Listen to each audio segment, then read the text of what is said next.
Alright, we're back here at the Raleigh dump. Dug right there a few days ago, so I know this is going to be a good spot.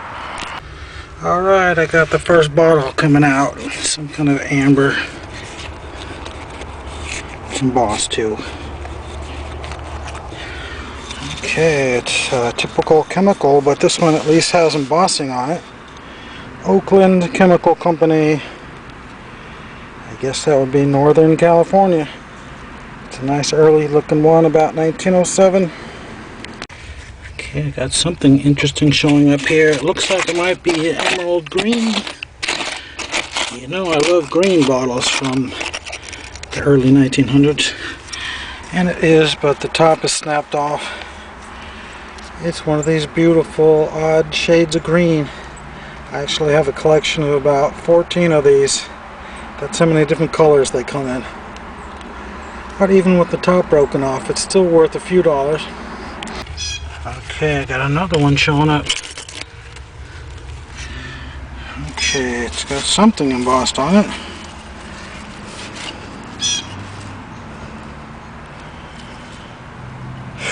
Can't even figure out what it says. It's so hard to read. Okay, I don't know what that is. I've never found one before, I can tell you that. Okay, they're coming out fast and furious today. And we got a fork showing up. That doesn't even look old, so I'm kind of confused. It looks like it was stainless steel. And I can tell by the shape this is just going to be a generic cod liver oil.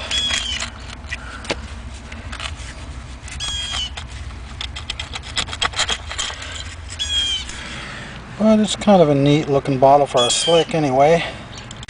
Okay, I got something else broken. Looks like a dispensary, but I don't know because the side's missing.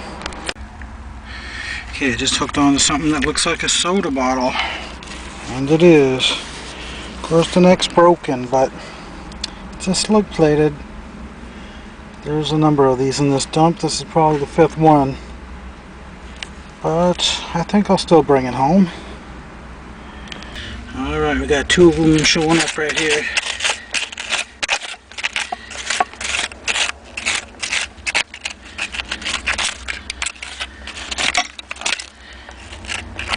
Okay, that one's broken.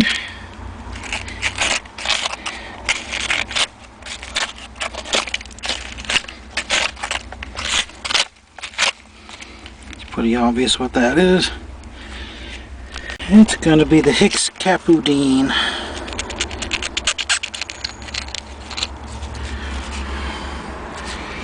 Yeah, it's got to be embossed on this side. Wait a minute, what? I don't believe it. No embossing on it? Alright, got a couple more showing up.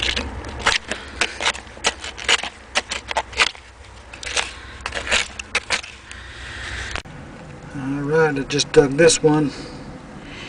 Some kind of Louisville, Kentucky. Felder and Company. Nope, never heard of that one before. Looks to be in good shape too. I also found a 3-in-1 oil. Alright, I got one right there. Hopefully you can see it. It's very dark, but it's going to be a champagne actually.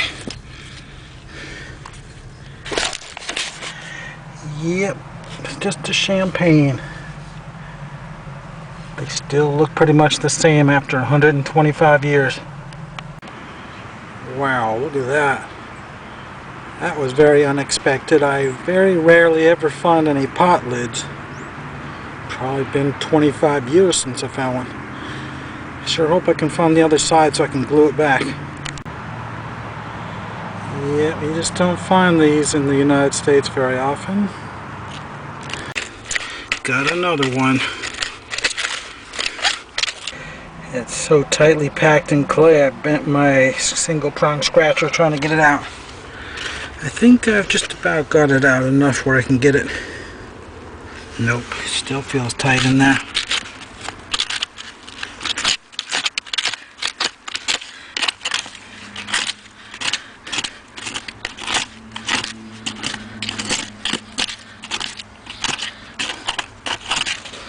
Okay, how about now?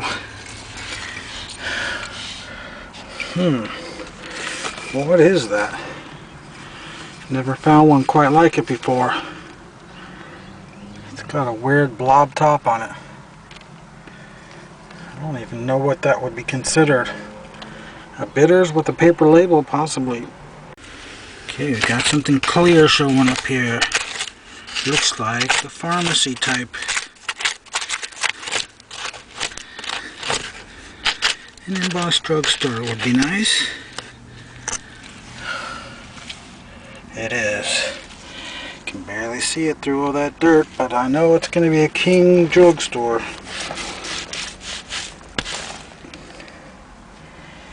Yep, it's a pretty rare one to have too. I've got them in 5 different styles at least. So obviously it was very local to this neighborhood. Looks to be in mint condition too. Hopefully it's not going to develop any fractures. Yep, it's not easy. I'm down there 5.5 feet. Alright, I just pulled out the base of an oil lamp. I always like to save these. You can saw that off, resin on or glue on a big whiskey fifth, and then it'll be like a trophy. It's like a trophy base. Okay, we also have another bottle showing up here. Looks like another champagne. Okay, that champagne's almost ready, and I got something on top of it.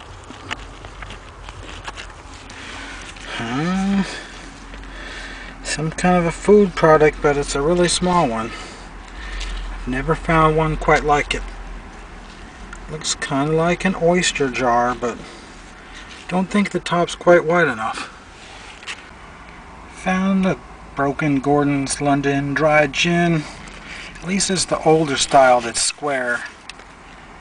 Those newer ones are sort of oval shaped on one side. And it's got the ugly hog head trademark on the bottom. Okay, I got my flashlight out because it's getting pretty dark. I see some kind of another amber bottle. It looks just like some generic pill bottle that had some kind of a paper label on it. Found this little bottle. Let's call it a lady's finger. It's definitely not a lady's leg bottle. Another broken dispensary flask. It's starting to get dark. It'll take me at least an hour to fill this hole back in. Got literally more than a ton of dirt to put back. My camera battery died, so I'm going to show you a longer than normal wrap-up.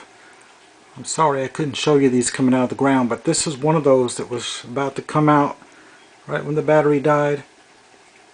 It's kind of unusual. I don't think I've ever found one. The blob top. It's an American soda fountain company. Yep. Then we got blown in the mold, straight-sided Coke. It's a nice clean example. No chips or cracks or anything at all wrong with this one. And found another, which I thought was perfect. It's a good looking slug plated bottle, but they're kind of common. There's 3 or 4 variations to it though. I packed it in dirt for the last 24 hours trying to keep it from getting bruises, but it didn't work. It does have several bruises. You can't really see them with the backlighting, but it also has a crack in the bottom. Several, which is rather odd. Still displays good with that because you can't see those sitting on the shelf. And another one in the aqua color. Of course, this one's got the top broken off, but you know me, I keep most of these anyway. Not very many bottles left in the ground that are this old. Could be repairable. And another broken neck soda. It's a different variation of the straight-sided Coke from Raleigh. Pretty similar. The embossing is just slightly different. And we have another broken off. But it's beautiful. I found this little 1-ounce King Drug Company. And it's got no damage of any kind.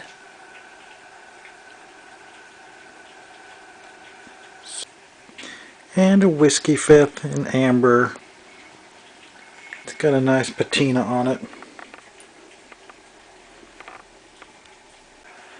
And of course a champagne. The large cod liver oil. It's got something on the bottom of it.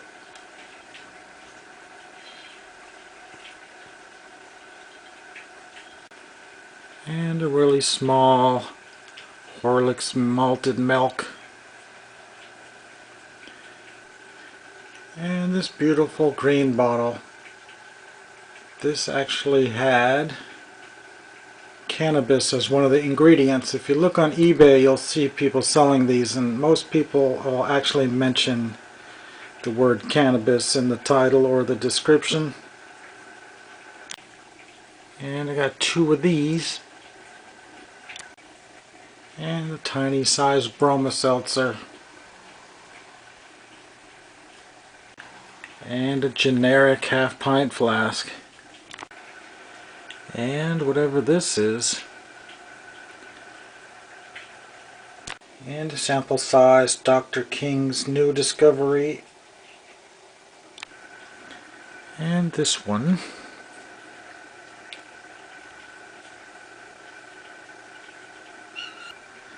A very large ketchup or sauce. And then I brought this home, even though it's broken, and these are generally not really worth anything even if they are whole.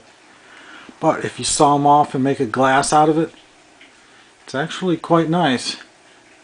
They're sizable enough that you can get a good 16-ounce drink if you wanted. And they're nice and crude. So think about that the next time you find one of these that's broken. Here's an example of one of those wine bottles that turned into a glass. It's a smaller, medium-sized one though. Different color, but as you can see, it's a nice size. And one of the few machine-made bottles that came out of that dump. It's probably from 1911 though. Clear ink. It's going to turn purple. And this slick chemical. And what I assume is English mineral water in the single serving size. And then an apothecary's jar stopper. And this might just be the best bottle of the dig. It's an 8-ouncer. The King Drug Company.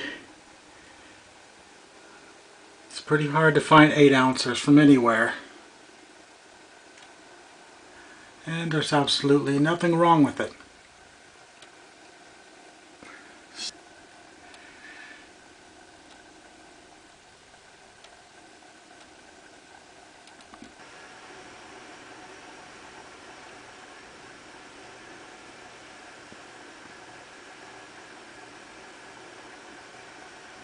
I took off to go digging, and I wasn't really expecting to go digging, so I hadn't recharged my battery from the previous dig. I did charge it for about 45 minutes, but that's why the digging part got cut short.